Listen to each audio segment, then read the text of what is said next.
relatives. My name is Carrie McCarthy, founder and CEO of Startup Art Therapy, and welcome to my YouTube channel where we discuss all things trauma and offer insights, tips, and solutions for healing. So June is nationally recognized as Pride Month, PTSD Awareness Month, Juneteenth, and Men's Health Month.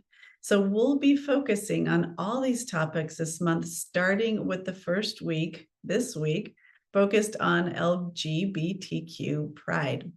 So LGBTQ population, they face significant trauma due to parental rejection when they're children, also blame and shame when they're coming up and growing into who they are, who they're becoming, and noticing that they're a little different sometimes from their peers, and being attracted to same sex, or not wanting certain body parts, or not feeling right in their bodies. So this is a huge tragedy in children that are starting to realize that, oh my gosh, I'm different. And they have to guard this secret, because oftentimes if they tell people, they become ostracized. They can be rejected by their peers and their families. So, not to mention, the other component of trauma is societal discrimination. And so this trauma can manifest in various ways, impacting both mental and physical health.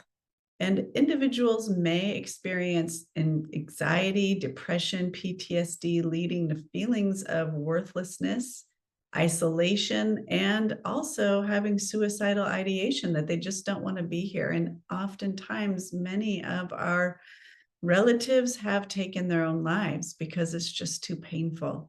So we're here to support, be in solidarity, and to create a safe space, as well as to provide 3 art therapy trauma treatment solutions that you can use to help navigate this, and as a path for self-discovery, self-expression, as well as acceptance. And self-acceptance is one of the most important things. Am I right? So physically, a lot of these trauma symptoms can manifest as stress, that can contribute to chronic conditions such as high blood pressure, weakened immune systems, and other stress-related illnesses. And rejection by parents can be particularly devastating, as it undermines the foundational support and love needed during the critical stages of identity formation.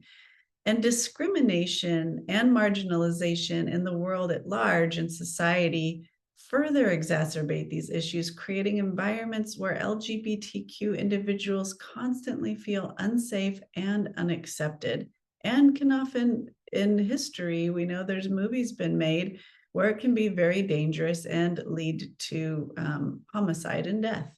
So navigating all of these things, especially if you are a minority population, if you are an underserved population, that a person of color, and you are also in the LGBTQ community and living especially in rural communities, that can be a double trauma. So you're having not only traumatization from discrimination and rejection from your family, who might hold beliefs that are very different than other cultures, but also you are experiencing racial trauma as well, potentially. So this is twofold, and it's very tricky and very complex, and can also create complex grief, as well as chronic trauma,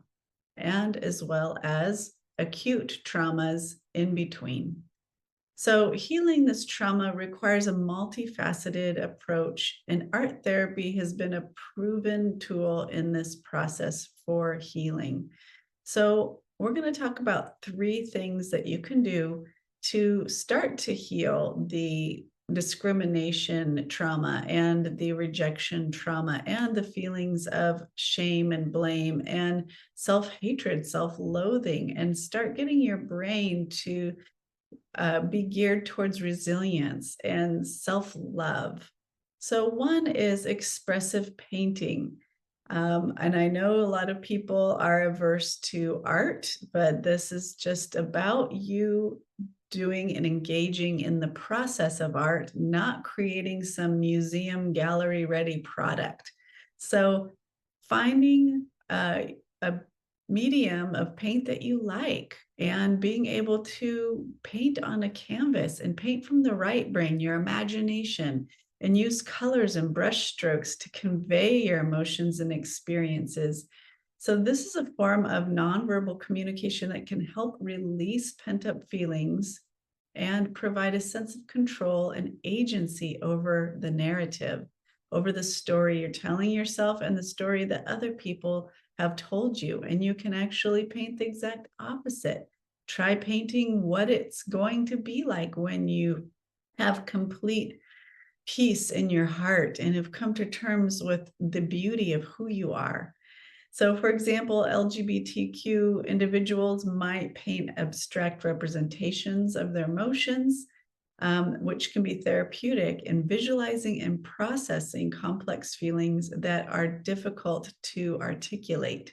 Sometimes we stuff our feelings so down low that we can't even understand what feeling states are associated with which word and which emotion. So able to articulate that, regulate our nervous systems, and as well as starting to dismantle the stories and be able to retell one of power and strength and reclaim your birthright of who you are.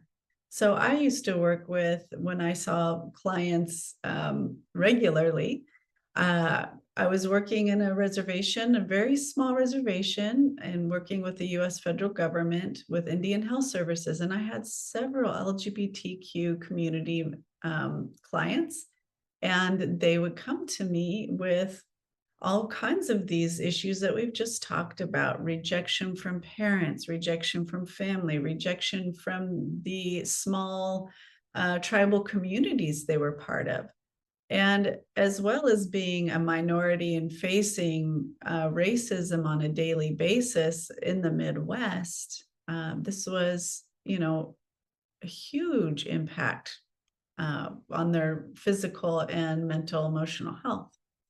So we actually created a group to help everybody explore what it was like to be LGBTQ within a small rural tribal community of Native Americans. And we discussed how Two Spirit, being of two worlds, being of two masculine, feminine, and being of two spirits. That's what they refer to this as in the LGBTQ community within Native American tribes, is Two Spirit, and how this has affected them. And we did art about it. We talked about it. We laughed about it. We cried about it. And now, after so many years of everybody on many different reservations doing this work and branching out, sometimes leaving reservations because they were, once as two-spirited people revered and seen as holy.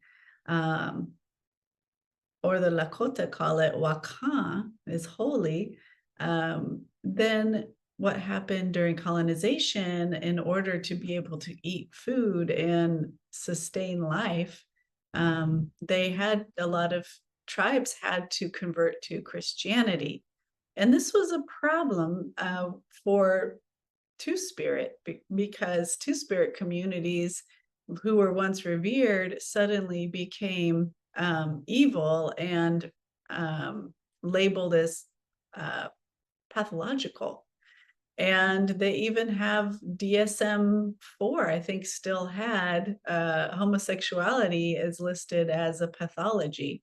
So we see the history, and many cultures in throughout history have revered the Two Spirits, revered homosexual, gay, LGBT communities, and even been that themselves. And that was a standard practice.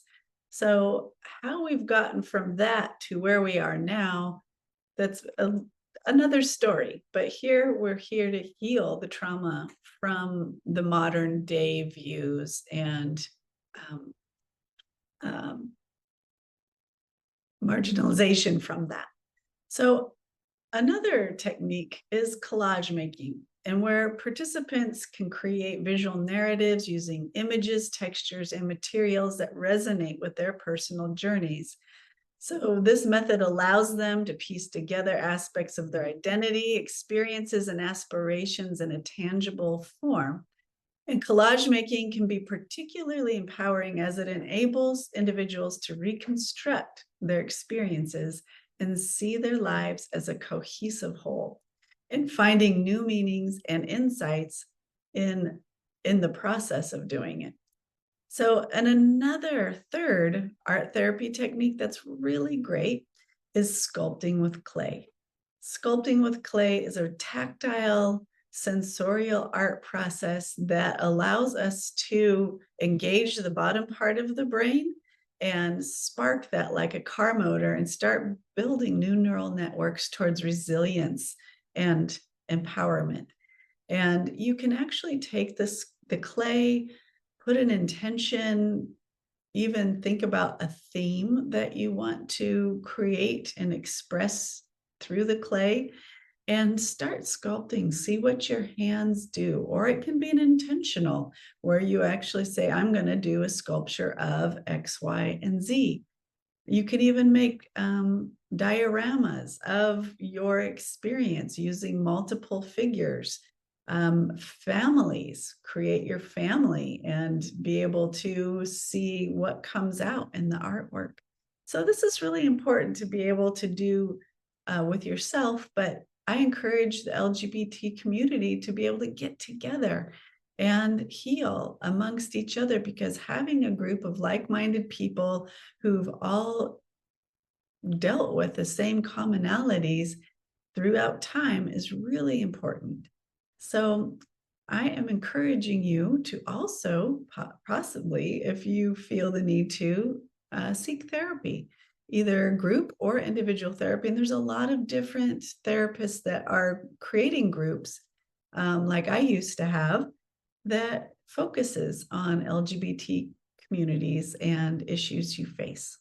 So I hope this video was helpful, and please like, share, and subscribe, and look out for more videos like this and more content this week in the Pride Month, as well as next month we will be doing other topics like men's health, PTSD awareness, and Juneteenth. So stay connected to yourself, and get out there and heal the people and heal the planet.